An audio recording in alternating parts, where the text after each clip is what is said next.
Les réquisitions du ministère public. Vous êtes le dernier à prendre la parole et vous en avez. Est-ce que vous avez à ajouter par rapport à ce que les avocats ont dit ou à retrancher?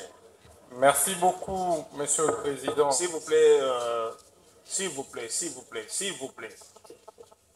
Gardons la même sérénité depuis le début. Ne perturbons pas l'audience par cette présence massive des avocats qui sont derrière vous. Je ne sais pas si c'est seulement pour paraître ou bien c'est pour le dernier mot. D'ailleurs, il pouvait même être seul. Non, le dernier mot. Pour le dernier mot. On assiste. Même pour le dernier mot. Oui, je suis très content. Bien. Même quand vous êtes assis, vous l'assistez.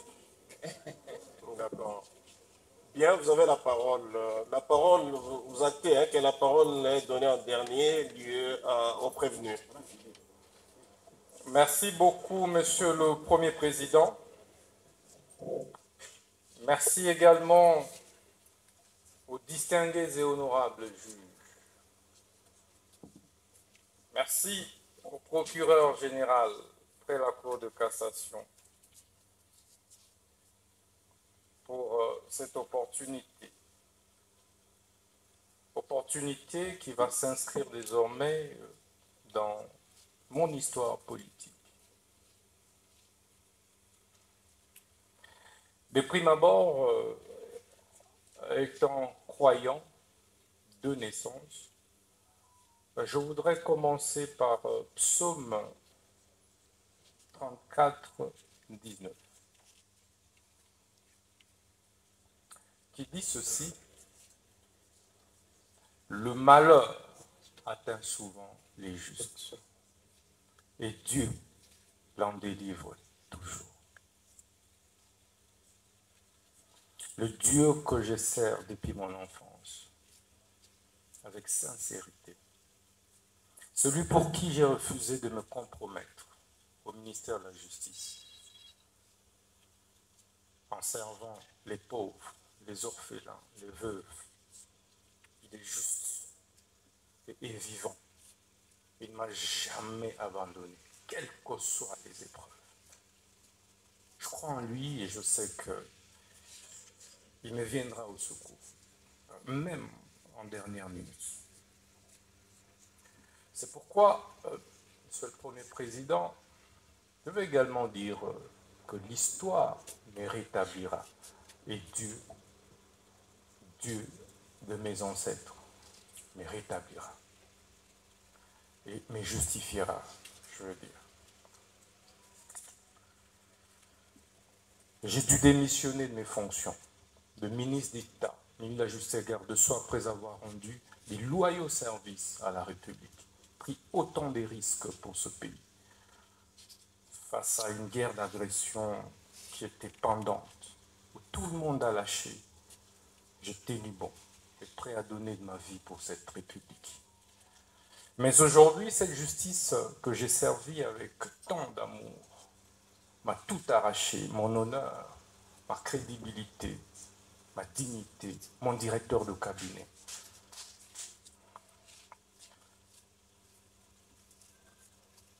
Mais il y a un adage, un dicton russe qui dit que ceux dont le destin définit pendu ne se noient pas.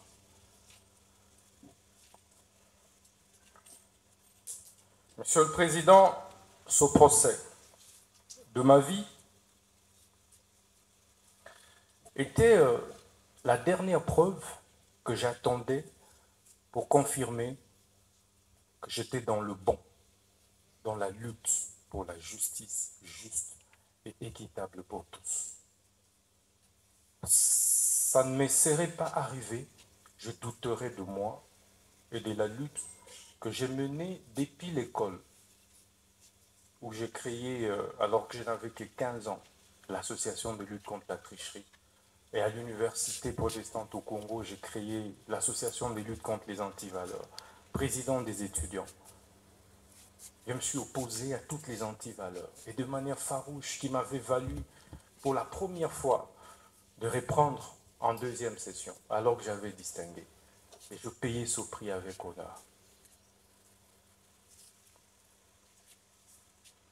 au ministère de la Justice, je subis la même injustice. Alors que je voulais faire mon travail correctement, redresser les choses, pour le bien de tous, le bien du pays et des générations futures. C'est pourquoi ce procès est historique. Historique, Monsieur le Premier Président, parce que il me rappelle autant d'autres procès historiques, notamment celui de Patrice Emery Lumumba, dont je suis la réincarnation. En 1956, pratiquement au même âge, il avait été condamné à 1 an d'emprisonnement pour détournement des deniers publics. Mais quelques années plus tard, il sera notre héros national. Ça me fait également penser au procès de Fidel Castro, un de mes idoles, vers les années 51, où il prononça les discours les plus historiques, l'histoire m'acquittera. Quelques années plus tard, il prit le pouvoir et il reste aujourd'hui les héros de Cuba. Ça me fait également penser au procès de Lula da Silva, et ça c'est le plus récent. Ancien président brésilien, mais jugé, condamné pour corruption. Et ça, c'est en 2017. Au sortir de la prison, il a été président de la République jusqu'aujourd'hui. Ce procès me fait penser au procès d'Étienne Tshisekedi Lumumba et de ses compagnons de lutte vers les années 80, parce qu'il luttait pour le changement. Il a été condamné, mais aujourd'hui, il reste une référence, un modèle, et son fils est président de la République démocratique du Congo. Ce procès, enfin, me fait penser au procès des Mandela. Mandela, vers les années 59, mais exactement 62.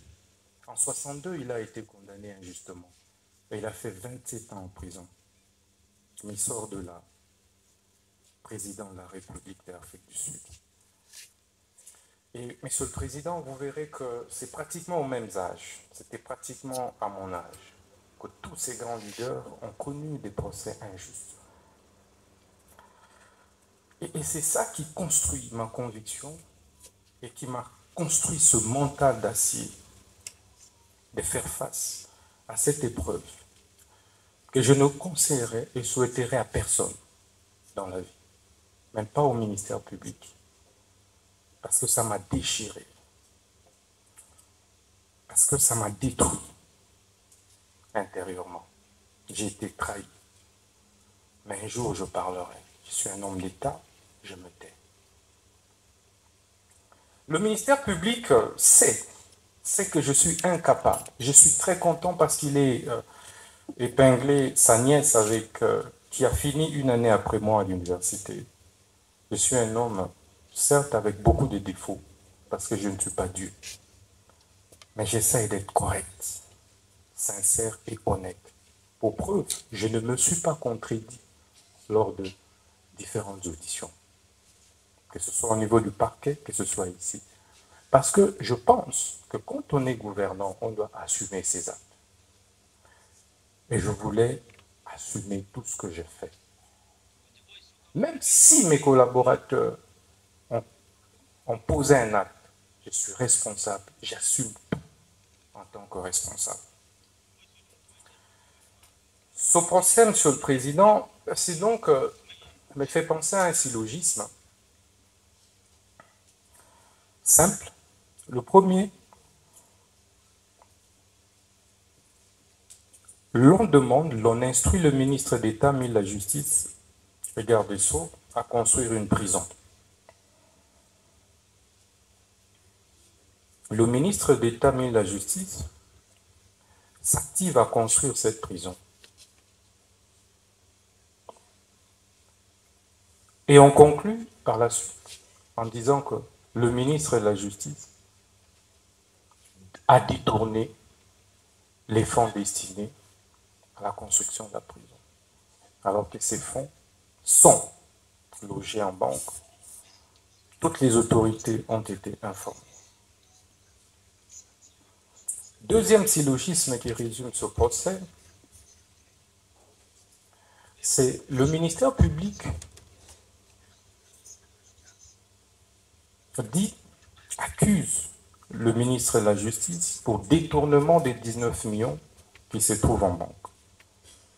Or, ces 19 millions n'ont jamais été décaissés, touchés, je veux dire. Le ministre de la Justice n'a touché à aucun dollar de ce fonds. Mais dans la conclusion, le ministère public dit que le ministre de la Justice a détourné 19 millions.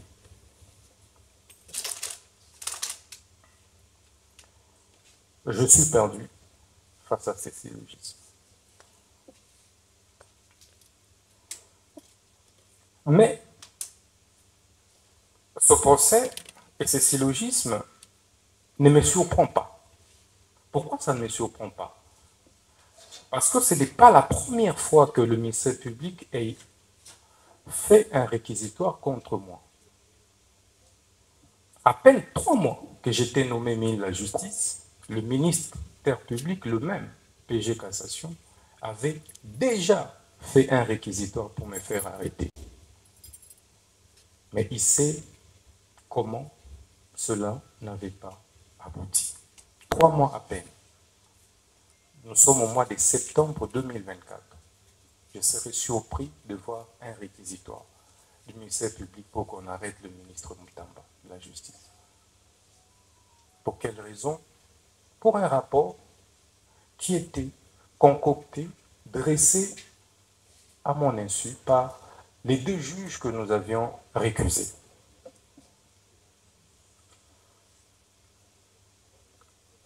Monsieur le Président, vous comprendrez que ça ne me surprend pas, parce que il y a eu des divergences de fond sur les réformes que nous devrions ensemble engager.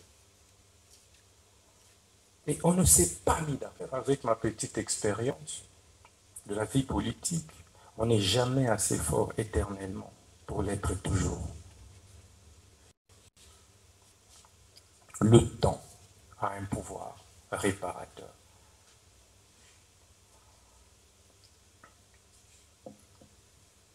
Monsieur le Président,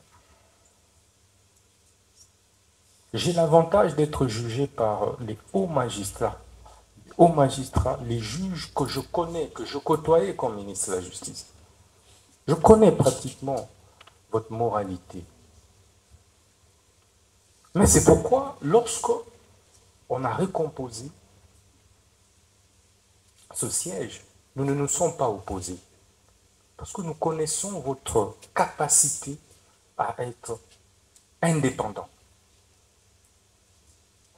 Notre combat ensemble a été et a toujours été d'éviter des interférences des politiques sur les judiciaires et de la hiérarchie sur les judiciaires. On a organisé des états généraux pour ça. Je suis heureux qu'il y ait des professeurs d'université qui m'ont aussi fréquenté parmi vous. Par la suite, d'affronter votre haute sagesse.